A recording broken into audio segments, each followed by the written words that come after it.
হারুন আলাইহিস সালাম প্রতিরোধ করলেন না, বনি ইসরাইলের মধ্যে গৃহযুদ্ধ বেঁধে যাওয়ার আশঙ্কায় প্রতিরোধ করলেন না, আক্রমণ করলেন না, শুধু দাওয়াত দিলেন।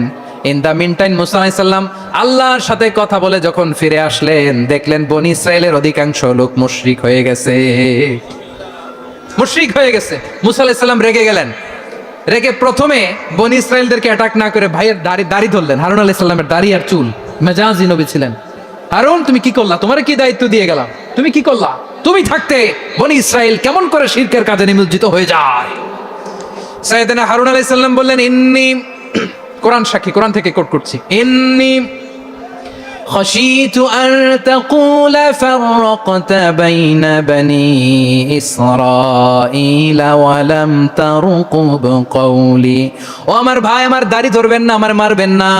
আমি ভয় করেছি, আমি ভয় পেয়েছি, না জানি আপনি বলেন তুমি কেন খশিতু আন তাকুলা ফাররাকতা বাইনা বানি ইসরাইল, আপনি এসে আমারে যদি বলেন তুমি কেন ঐক্য ধরে রাখলে না, কেন মারামারি হলো, কেন রক্তপাত হলো, তোমার কি এই দায়িত্ব আমি দিয়ে দিয়েছিলাম? আমার কথার দিকে কি তুমি ভ্রুক্ষেপ করো নাই?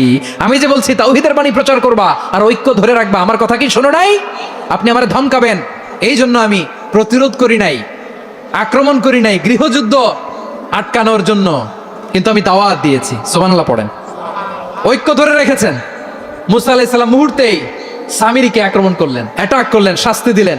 মুহূর্তেই ওই গোবৎস গরুর বাছুরকে ভেঙে চুড়ে মেসাকার করে সাগরের মধ্যে ভাসিয়ে দিলেন। পুরো বনি ইসরাইলকে আবার তাওহীদের উপর প্রতিষ্ঠিত করলেন। পড়েন সুবহানাল্লাহ। এই ঘটনা থেকে শিক্ষা কি?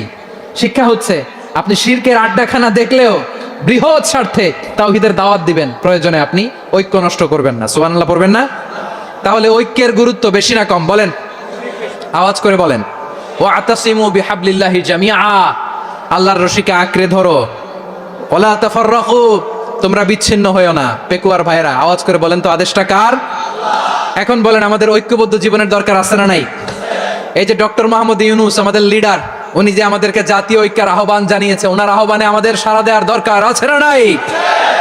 রাজনীতিবিদদের যে ডাকছে, খুশি লাগে না আপনার? আলেমদের ডাকছে, খুশি লাগে নাই? আলহামদুলিল্লাহ বলবেন না? আলহামদুলিল্লাহ, সবাইকে ডেকেছে, ঐক্যবদ্ধ করেছে। আমরা ঐক্যবদ্ধ থাকতে চাই, আমরা ঐক্যবদ্ধ জীবন চাই, আমরা আর কাদা ছড়াছড়ি করতে চাই না। রাজি আছেন সবাই? এখন আমরা যদি ঐক্য নষ্ট করি, আমাদের কি কি সমস্যা, কি ক্ষতি, কি কুফল? অনৈক্যের কুফল কি? কয়েকটা কুফলের কথা বলে শেষ করবো। প্রিয় ভাইরা, what are the drawbacks and disadvantages of division, social and political division in the society? Disunity, আমরা যদি বিচ্ছিন্ন হই, একে অপরের যদি মারামারি করি, একজন যদি আরেকজনের কাফের ফতোয়া দেয়, আমাদের কি ক্ষতি?